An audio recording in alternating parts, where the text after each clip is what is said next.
Assalamualaikum warahmatullahi wabarakatuh. Perkenalkan, nama saya Tika Marita dari kelompok 2 kelas Teknik Industri 22S. Dalam mata kuliah analitika data, saya dan teman-teman saya akan mempresentasikan hasil riset kami dalam pengenalan machine learning. Machine learning adalah ilmu pengembangan algoritma dan model secara statistik yang digunakan sistem komputer untuk menjalankan tugas tanpa instruksi eksplisit, mengandalkan pola serta inferensi sebagai gantinya. Ilmu ini berfokus untuk membuat sistem atau algoritma yang terus belajar dari data dan meningkatkan akurasinya dari waktu ke waktu tanpa pemrograman tertentu. Dalam aplikasi machine learning, algoritma atau urutan proses statistik dilatih untuk menemukan pola dan fitur tertentu dalam jumlah data yang besar. Hal ini bertujuan untuk membuat suatu keputusan maupun prediksi berdasarkan data-data tersebut.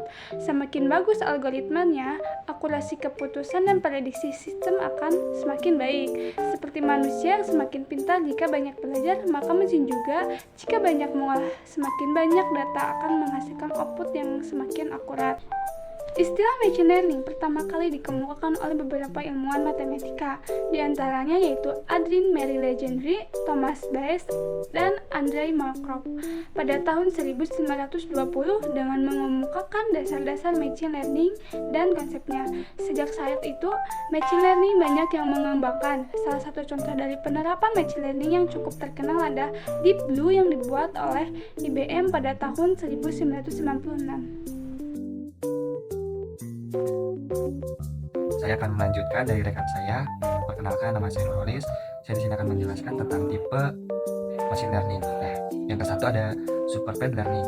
Supervised machine learning adalah algoritma machine learning menggunakan data bertabel. Contohnya input di mana output diketahui. Nah, sebagai contoh, sebuah alat memiliki data point yang bertabel F, valid atau errors. Nah, algoritma super learning menerima sekumpul input dalam output yang tepat.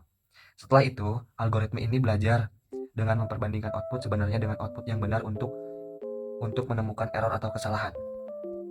Dalam supervised learning, algoritma dapat memodifikasi model agar sesuai hasil yang diinginkan biasanya.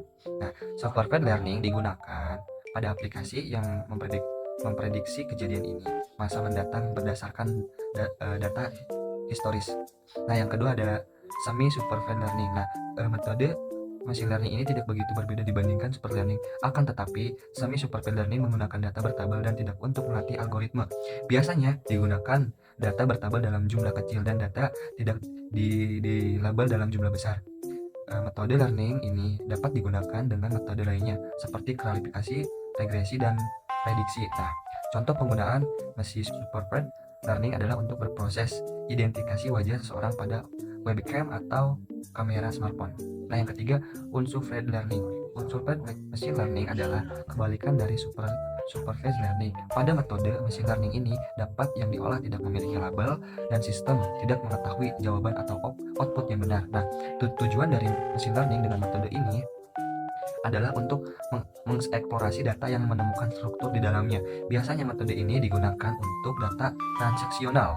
Contohnya, unsupervised learning dapat digunakan untuk mengidentifikasikan segmen komponen dengan atribut yang serupa dengan